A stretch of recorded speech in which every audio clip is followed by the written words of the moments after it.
Hello दोस्तों life में आगे बढ़ने के लिए हम सबको चाहिए किसी ना किसी का साथ। वो साथ हो सकता है दोस्तों का, रिश्तेदारों का, आपके साथ में काम कर रहे कलीग्स का, या अगर आप किसी कंपनी को ओन करते हैं तो उस कंपनी के एम्प्लॉयज का। हमको सबको साथ में लेके ही आगे बढ़ना है, तभी हम अच्छे से आगे बढ़ पाते हैं। आज जो दोस्तों हम बात करेंगे वो बात करेंगे ऐसी ही कंपनी की जो चाह रही है आप लोगों का साथ। जी हाँ, जो मैं बात कर रहा हूँ दोस्तों वो है हैप्पीएस्ट माइंड कंपनी, जो कि लेके आ रही है अपना एक आईपीओ। आईपीओ मतलब इनिशियल पब्लिक ऑफर, यानी वो चाह रही है आप लोगों से कि आप सब लोग उस कंपनी में पैसा लगाएं ताकि वो कंपनी उन पैसों को अपने आगे वाले फ्यूचर में आगे इन्वेस्ट कर सके।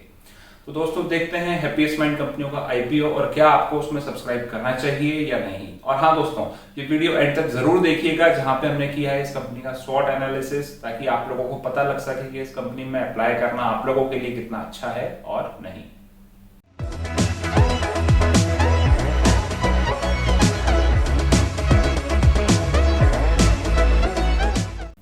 और हाँ दोस्तों, अगर अभी तक आप लोगों ने मेरे चैनल को सब्सक्राइब नहीं किया है तो प्लीज नीचे सब्सक्राइब बटन को क्लिक कर दीजिए और साथ ही साथ जो पास में बेल आइकन है उसको भी प्रेस कर दीजिए, ताकि जो भी हम नया वीडियो लेके आए उसका नोटिफिकेशन आपको हाथों हाथ मिल जाए।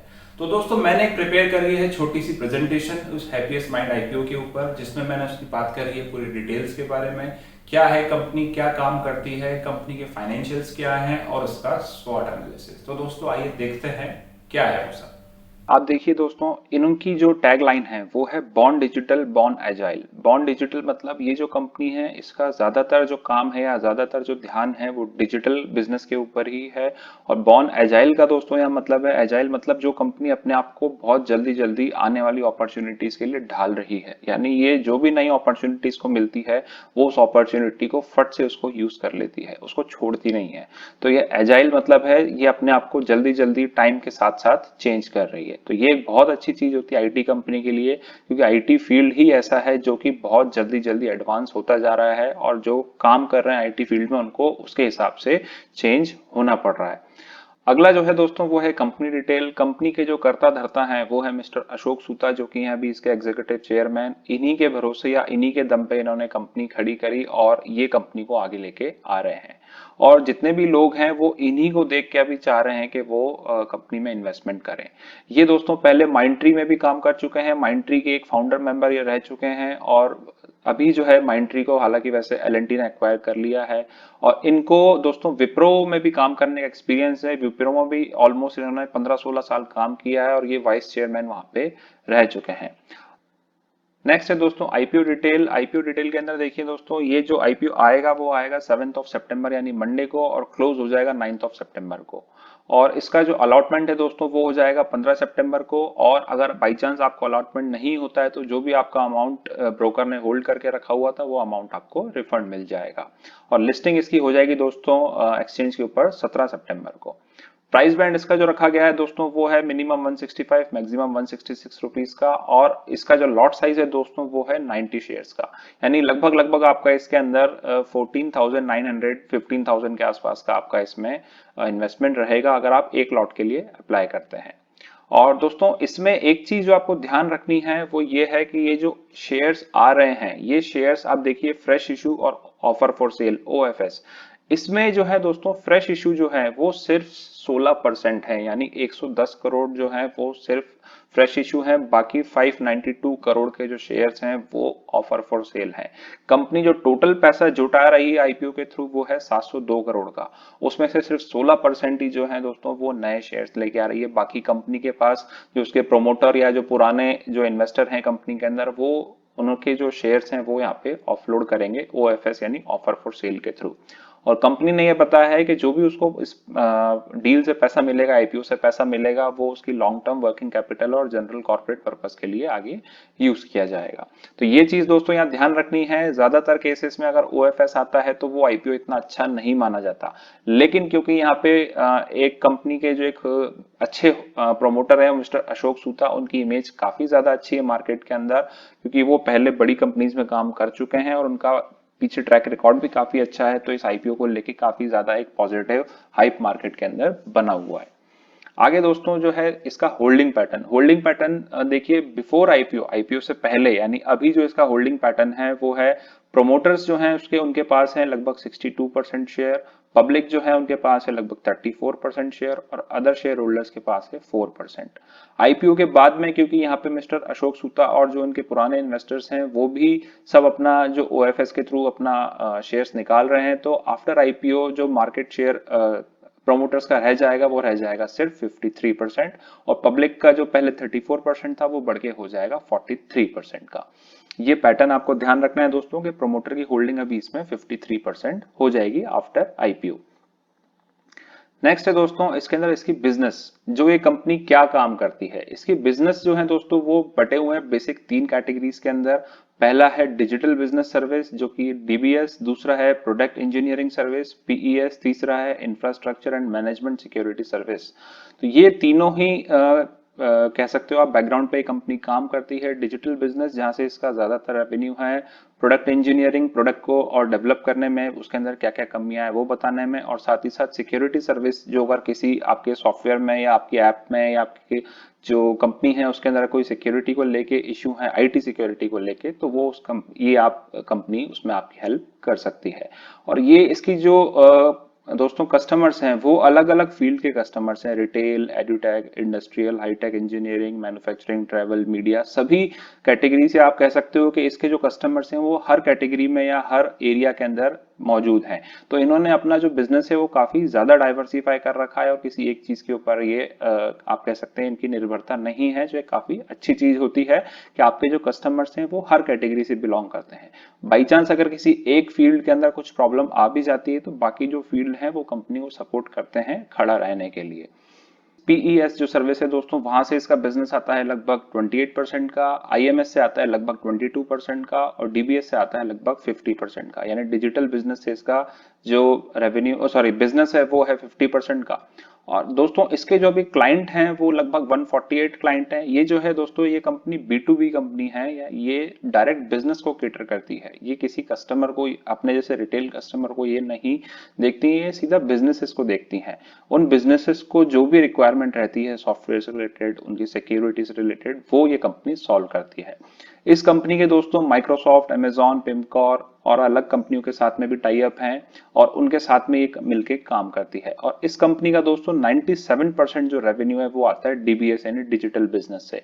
ये चीज बहुत ही ज्यादा इंपॉर्टेंट है दोस्तों आगे आने वाले टाइम के लिए, क्योंकि जो कंपनी है उसका ज्यादातर काम, क्योंकि आईटी कंपनी है तो ये ज्यादातर इसका पूरा ध्यान डिजिटल बिजनेस के ऊपर है। और ये अकेली कंपनी है दोस्तों इंडिया में जिसका इतना बड़ा आप कह सकते हो कि जो रेवेन्यू है वो डिजिटल बिजनेस से आ रहा है। इससे जो बड़ी बड़ी कंपनियां हैं, टीसीएस हो गई, इन्फोसिस हो गई, उनका भी रेवेन्यू उतना नहीं है डिजिटल बिजनेस से। उनका रेवेन्यू हार्डली 25-30% आता है डिजिटल बिजनेस से। तो ये एक बहुत अच्छी चीज मानी जा रही है इस कंपनी के लिए कि फ्यूचर को लेके ये अभी से ही पूरा अपने आप को प्रिपेयर करके बैठे हुए हैं। अगली चीज दोस्तों जो है इसके फाइनेंशियल्स जो है ये ही लोगों को रुझान दिलाते हैं अपनी तरफ, जिसको लोग आईपीओ में लगाने से पहले देखते हैं। सबसे पहले दोस्तों देखिए इसका रेवेन्यू। ये जो दोस्तों यहाँ चार्ट बने हुए हैं, ये जो ब्लू कलर का चार्ट है, ब्लू है फाइनेंशियल ईयर 18 का, ऑरेंज है 19, ग्रे जो है 20 और येलो जो है दोस्तों ये फर्स्ट क्वार्टर जो है अभी 21 का, वो सिर्फ फर्स्ट क्वार्टर को बता रहा है, क्योंकि अभी पूरा डेटा आगे 21 का नहीं है, तो सिर्फ इसमें फर्स्ट क्वार्टर का डेटा लिया गया है। तो आप देखिए दोस्तों रेवेन्यू इसका कंटिन्यूअसली इंक्रीज हो रहा है पिछले 3-4 सालों से। अगर अपन 21 को अभी छोड़ दें तो 18, 19, 20 तीनों साल में इसका रेवेन्यू कंटिन्यूअसली बढ़ा है। आप देखिए दोस्तों उसके बाद में ईबीआईटी, कैश फ्लो और नेट प्रॉफिट, हर साल इसका धीरे धीरे धीरे धीरे हर चीज बढ़ती जा रही है। अगर मैं इस पे आपको इनके फिगर्स बताऊं तो देखिए इसके जो रेवेन्यू है दोस्तों, रेवेन्यू लगभग लगभग 470 करोड़ के आसपास रहा पहले साल। सेकंड ईयर वो बढ़ के हो गया लगभग 590 के आसपास, थर्ड ईयर में ऑलमोस्ट 700 करोड़ के आसपास, और अभी इसका फर्स्ट क्वार्टर में ही ऑलमोस्ट 170-180 करोड़ के आसपास इसका रेवेन्यू पहुंच चुका है। नेक्स्ट है दोस्तों इबिट। इसमें देखिए इसका जो फर्स्ट 2018 का है, 2018 में इसको नेगेटिव में था वो नंबर, देन उसके बाद 19 में पॉजिटिव में आया ऑलमोस्ट 40-50 करोड़ के आसपास, 2020 में ऑलमोस्ट 90 करोड़ के आसपास आ गया, और अभी फर्स्ट क्वार्टर में ऑलमोस्ट जो 2019 का फिगर था, पूरे साल का जो फिगर था वो उन्होंने भी फर्स्ट क्वार्टर में ही अचीव कर लिया है। तो यहाँ दोस्तों जो इसके फाइनेंशियल्स हैं वो देख के काफी अच्छा लग रहा है कि कंपनी काफी अच्छे ट्रैक रिकॉर्ड पे चल रही है और आगे जाके और अच्छा परफॉर्म कर सकती है। लेकिन एक चीज दोस्तों यहाँ पे और आपको ध्यान रखनी है कि सिर्फ 3 साल के डेटा से आप ये पता नहीं लगा सकते कि कंपनी बहुत अच्छी है या बहुत बुरी है। ये 3 साल का डेटा फाइनेंशियल्स के लिए अभी आप कह सकते हो कि इतना सफिशिएंट नहीं है। हालांकि डेटा देख के अच्छा लग रहा है कि कंपनी का ट्रैक रिकॉर्ड अच्छा है, लेकिन मेरे हिसाब से 3 साल का डेटा अभी सफिशिएंट नहीं है कि आप कंपनी के बारे में कुछ ज्यादा जज कर सकें। नेट प्रॉफिट भी देखिए दोस्तों, पहले साल इसका 2018 में लॉस था, लेकिन उसके बाद 19, 20 और अभी जो फर्स्ट क्वार्टर में ही इन्होंने काफी अच्छा अचीव कर लिया है net profit quantity wise. Next जो है दोस्तों वो आते हैं इसके पीयर्स, इसके जो टक्कर के जो आप कह सकते हो इसके टक्कर की जो कंपनियां या इसके जो कॉम्पिटिटर्स हैं वो है दोस्तों ग्लोबेंट, ईपैम, एंडावा, एक्सेंचर, कॉग्निजेंट। ये जो दोस्तों मैंने चार्ट बनाया है ये इसका सिर्फ डिजिटल रेवेन्यू के बारे में ही इसमें बताया है। डिजिटल रेवेन्यू में देखिए दोस्तों हैप्पीस्ट माइंड जो है वो अभी 4th नंबर पे चल रही है, अगर आप पहली 3 कंपनियों को हटा दें तो ये, क्योंकि इनका लगभग 100% रेवेन्यू डिजिटल आता है। हैप्पीस्ट माइंड जो है उसका 97% डिजिटल है, और आप देखिए एसेंचर, माइंट्री, इन्फोसिस, कॉग्निजेंट इनका 70%, 65%, 50, 30, मतलब इससे हैप्पीस्ट माइंड से काफी कम है इनका डिजिटल रेवेन्यू। तो हैप्पीस्ट माइंड के लिए ये काफी अच्छी चीज है कि इसका जो डिजिटल रेवेन्यू है काफी अच्छा है और आगे फ्यूचर को लेके काफी ज्यादा अच्छी चीज है।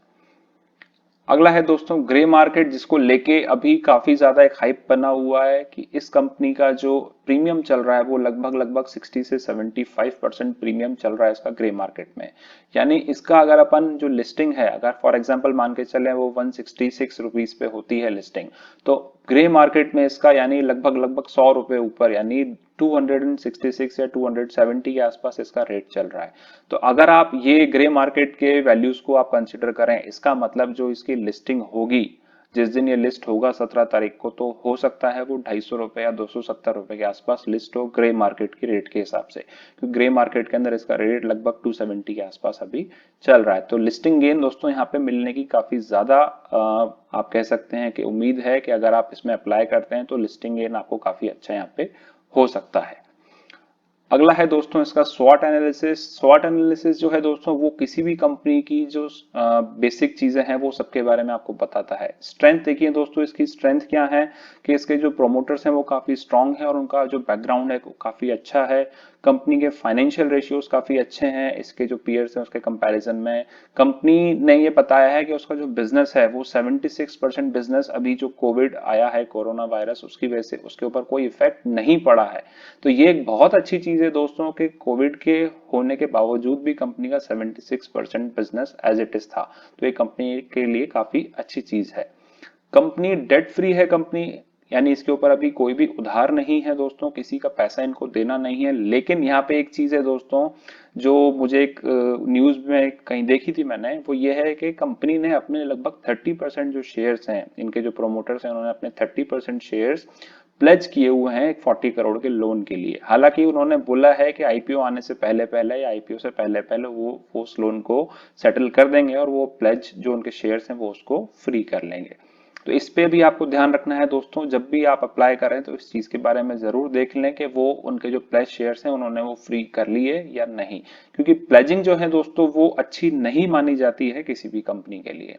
अब जो दोस्तों इसकी वीकनेस है वो है मिस्टर प्रोमोटर जो है, इनके जो प्रोमोटर है मिस्टर सूता, उनकी जो एज वो लगभग अभी 75 76 एज उनकी हो चुकी है दोस्तों। तो वो हार्डली 2 3 साल 4 साल 5 साल और कितना देख लेंगे कंपनी को वो, क्योंकि उनका एज फैक्टर काफी ज्यादा यहाँ पे मायने रखता है। तो ये जो कंपनी बन रही है दोस्तों, या जो कंपनी का जो बेस है वो उन्होंने ही बनाया है। अब आगे आने वाला जो जो भी मेंबर होगा जो मिस्टर सूता की जगह लेगा, वो कितना अच्छा है या नहीं है उसके ऊपर डिपेंड करेगा कि वो इस कंपनी को कितने अच्छे से चला सकता है।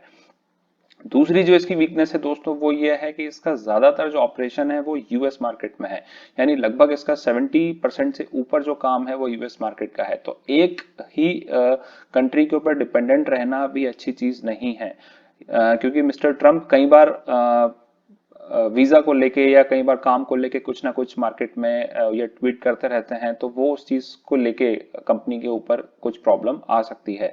तो इस चीज पे भी आपको ध्यान रखना है कि कंपनी जो है उसका जो मार्केट है वो काफी ज्यादा डिपेंडेंट है, या जो उसका बिजनेस है वो काफी ज्यादा डिपेंडेंट है यूएस मार्केट पे। अपॉर्चुनिटीज दोस्तों इस कंपनी के पास बहुत हैं, क्योंकि इसने अभी हाल फिलहाल सिर्फ 3-4 कंट्रीज में ही इसका काम है, ज्यादा कंट्रीज में इसका काम नहीं है। तो वर्ल्ड में काफी बड़ा मार्केट इसके लिए अभी ओपन है काम करने के लिए।